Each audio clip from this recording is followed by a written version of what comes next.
van de ene inspirerende jongere naar de ander. Want ik wil je aan iemand voorstellen. Deze dame heeft een gigantische passie voor Jezus en voor jongeren zoals jij en ik. Toen wij op zoek waren naar de perfecte spreker voor deze EO Jongerendag, toen dachten we aan Miriam Swaffield. En toen dachten we, nou, laten we eens checken of ze kon. Of ze kan. En het was heel bijzonder, want zij vertelde ons, zij spreekt al heel veel in Engeland. Daar is ze echt al overal geweest. Maar zij had het gevoel dat God tegen haar zei dat ze dit jaar ook meer in Europa zou gaan spreken. Dat ze meer naar het buitenland zou gaan. Sterker nog, deze periode hier, eind mei, had zij helemaal leeg gehouden. Omdat ze dacht, er gaat wat komen. Ze is super enthousiast. Ze heeft er heel veel zin in. Ze spreekt Engels. Dus mocht je het lastig vinden om dat allemaal goed te volgen, dat kan natuurlijk. Hou de schermen aan de zijkanten in de gaten, want daar gaan we zo goed mogelijk alles vertalen en kun je het in het Nederlands meelezen. En, veel van jullie doen dat al, ik zou zeggen, ga allemaal lekker even zitten. Het is wat krap, maar als we allemaal een beetje een stap naar achter doen, ja, de meesten zitten al, maar dan is er plek voor iedereen. Ik heb het zelf uitgerekend. Ja, dit is dan ongemakkelijk en dan sta je zo in je eentje. Ja.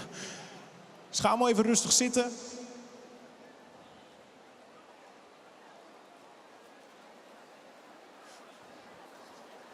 Er is geen plek meer, hè? Ja, jullie kunnen iets naar achter lopen of zorg even dat er genoeg plek is voor iedereen.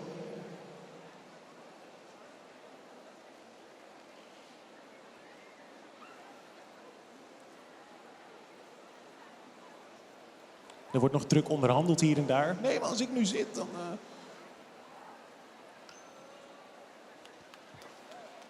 Oké, heeft iedereen een plek gevonden?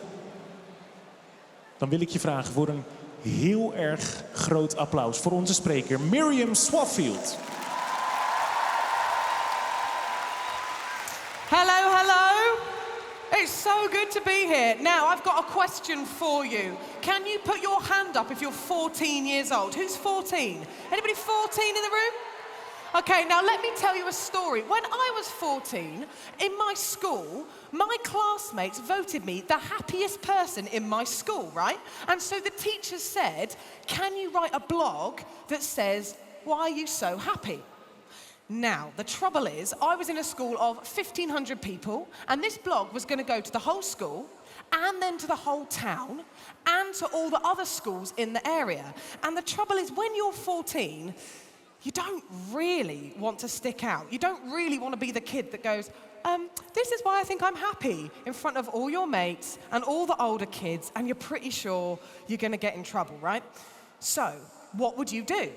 If somebody asked you to write that blog, what would you say? Now, the trouble is, I know Jesus, right? I follow Jesus every day of my life. My mum and dad told me about him when I was little.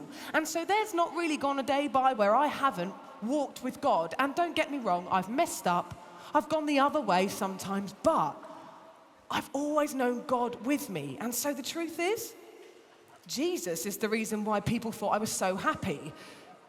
But who wants to tell your whole school that, right? It would be much easier if I wrote a blog that didn't mention Jesus at all. It's just really nice. Nice little funny article. But that wouldn't be the whole truth.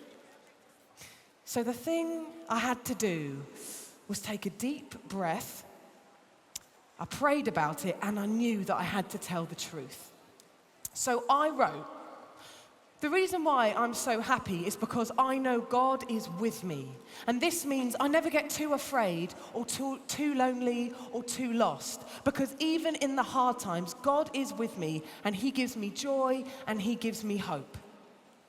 I wrote that blog, I sent it into my school, and I was pretty sure that was the end of my social life. Now, a couple of weeks later, I had to go to school and face my fear. The blog was out. And I remember I was walking up the hill to the school gates, and as I'm walking, one of the boys from my class sees me, comes up to me and says, "Oh, Miriam, I read that blog. Are you just trying to get good grades from the religious education department? You are such a teacher's pet." And I walked into school, I ran into the toilets, and I cried. This is not going well. I'm going to hit a storm of people laughing at me, my friends ignoring me, the older kids will know who I am and they'll say mean things. And I've got to be totally honest, They did a bit. Like, it wasn't easy. I did get a few nasty comments. But as I began to walk around the school corridors, I started to see glimmers of hope. See, people started coming up to me and thanking me for telling the truth about Jesus. Some of my teachers came up to me and told me that actually they had faith in Jesus too, and I didn't even know. My friends were really supportive. In fact, people from other schools started writing letters to me to say thank you for being honest and being brave and being real about what I believed. Now, it was a difficult day. The storm was real. But I found, as I stepped out in faith, Jesus had stepped out with me and was with me right in the middle of that day and that moment. And that made me have way more faith and hope in him. I learned that Jesus is faithful, and I learned that at the age of 14. And that actually changed my life and how I trust Jesus for much bigger storms later on. Like later when my parents got a divorce, or when my friend got cancer, or when I didn't get into university, or when I got my heart broken. I found Jesus to be faithful at the age of 14. I have found Jesus to be faithful right now at the end of my 20s. And I know Jesus is going to be faithful every day of my life that's to come. And I want to tell you today that that is true for you too. Jesus was and is and will be faithful for you and for the person sitting next to you. Come on, come on. Now, let's learn a little bit about one of Jesus' teenage friends who also found out that Jesus was faithful in the middle of the storm. And we're going to learn about Peter. Now, in this story in Matthew, in the book of the Bible, Jesus' mates are in a boat in the middle of a lake, and it's getting dark. And as it's getting dark, it's getting stormy. The wind starts blowing, the waves start crashing, and the boat is getting thrown all over the place. And Jesus isn't even there. He went off hours ago to pray somewhere else. Now, let's step into the story in chapter 14 in the Bible, in the book of Matthew, and see something extraordinary happens just before the morning. We can read it on the screen, and I'll read it with you now. Shortly before dawn, Jesus went out to them, walking on the lake. When the disciples saw him on the lake, they were terrified. "It's a ghost," they said, and they cried out in fear. But Jesus immediately said to them, "Take courage. It is I. Don't be afraid." "Lord, if it's you," said Peter, "tell me to come to you on the water." "Come," he said. Then Peter got down out of the boat, walked on the water, and came towards Jesus. But when he saw the wind, he was afraid.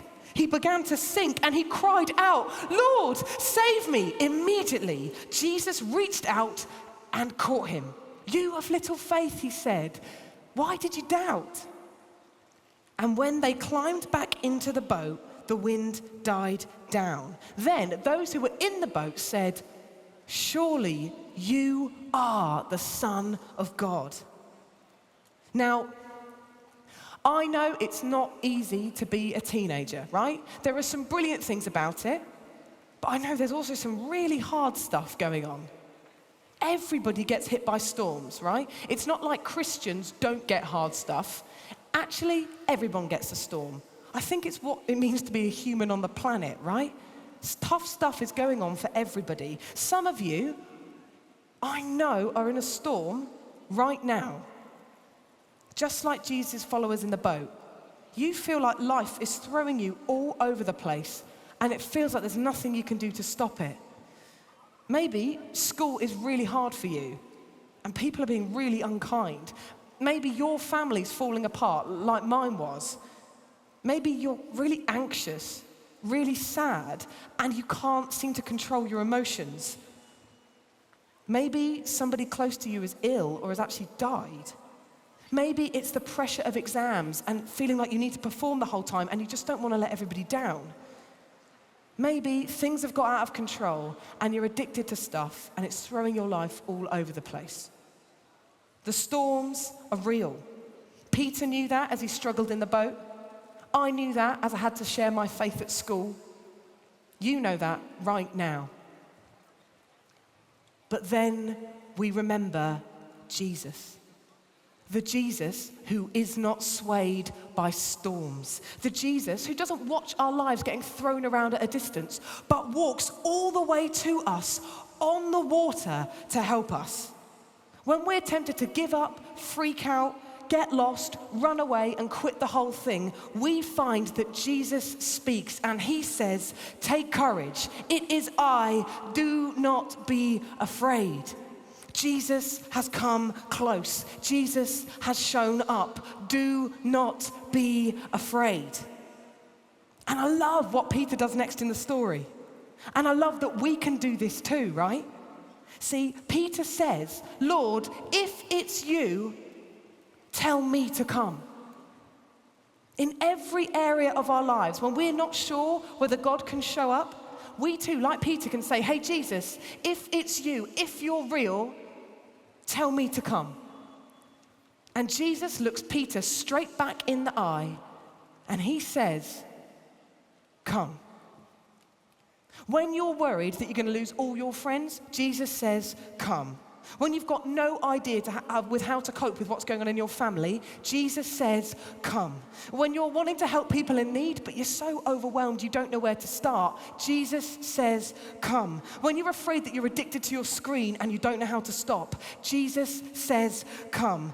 When you're asked to speak in front of thousands of teenagers and it's not your own country and you don't know whether you're good enough, Jesus says, come. And when you're not sure if you actually believe in God or if he loves you or if he cares about your life, but a little part of you really hopes he's here, Jesus says, come. And then something remarkable happens in the simplest of actions. The Bible says Peter got down out of the boat, walked on the water, and came towards Jesus. When Jesus tells you you can do it, the impossible becomes possible. In every circumstance, if you're not sure you can make it, Jesus has more faith in you than you do. And he says, come. When I had to go into school, scared about sharing my faith, Jesus had more faith in me than I did. And together, we walked on water.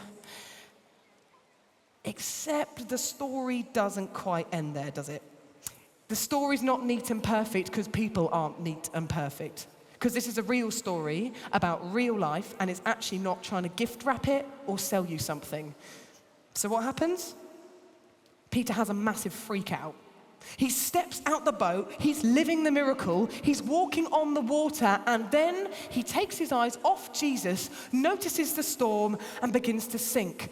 Suddenly, Peter's crying out for help again, and he's drowning in the very water that he was just walking on. I mean, how many times are we like Peter? We start out so strong, following Jesus, full of faith, living the miracle, and then the circumstances get really hard, and stuff starts to really hurt, and we take our eyes off Jesus, and we find ourselves sinking. But we have a God who comes all the way to us. And the next bit of the story is the most amazing bit of all. Because the Bible says, immediately Jesus reached out his hand and caught him. Jesus didn't have to run all the way across the water to try and find Peter. No, Jesus was right there next to Peter the whole time, and he could reach out his hand in an instant. Come on, even in our drowning, doubting, lost moments, Jesus is with us and he will not let you drown. As you reach out your hand, you find he is already there to grab you and to put you back on top of the water. The story of Jesus and Peter ends so beautifully. After all of that drama, Jesus and Peter walk back to the boat, and I think probably hand in hand.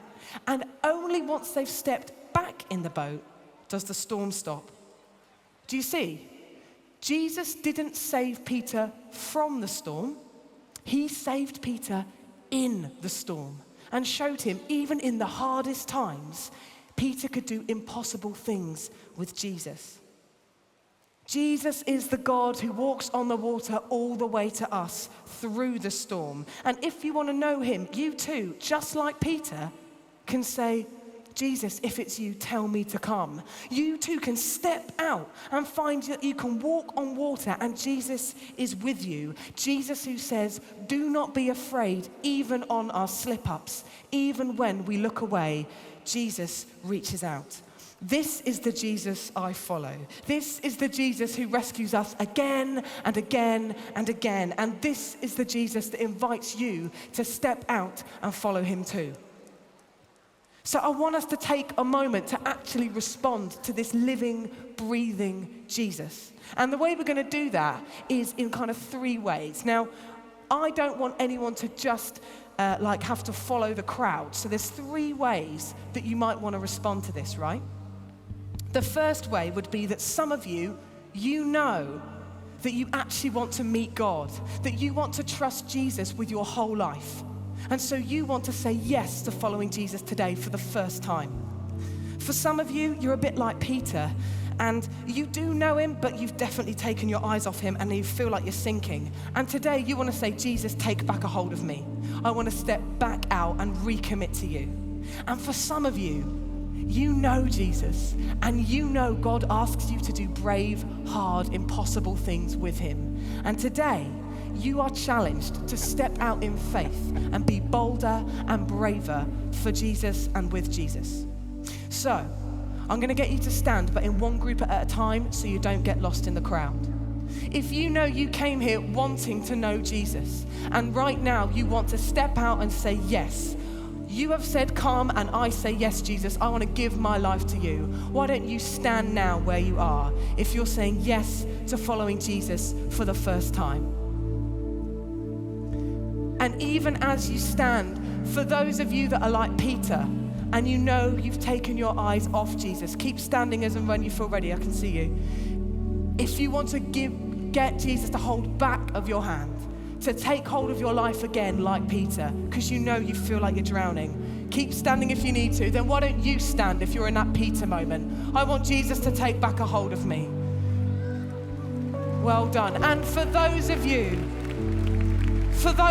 that want to be braver, you want God to give you more faith because you know Jesus is going to dare you to do impossible things with him. Why don't you stand as well? Why don't you stand in bravery and in courage? And then together we're going to pray a simple prayer. It's on the screens and you can pray it out loud in any language you like. And together we'll pray for each of those groups with Jesus now. Let's read these words on the screen. Jesus, come and save my life in the middle of the storm. I give my life to you. Jesus, take hold of my hand and lift me up from sinking. Help me follow you. Jesus, fill me with your spirit so I can be brave and step out in faith. Thank you for being with us always. Amen. Amen.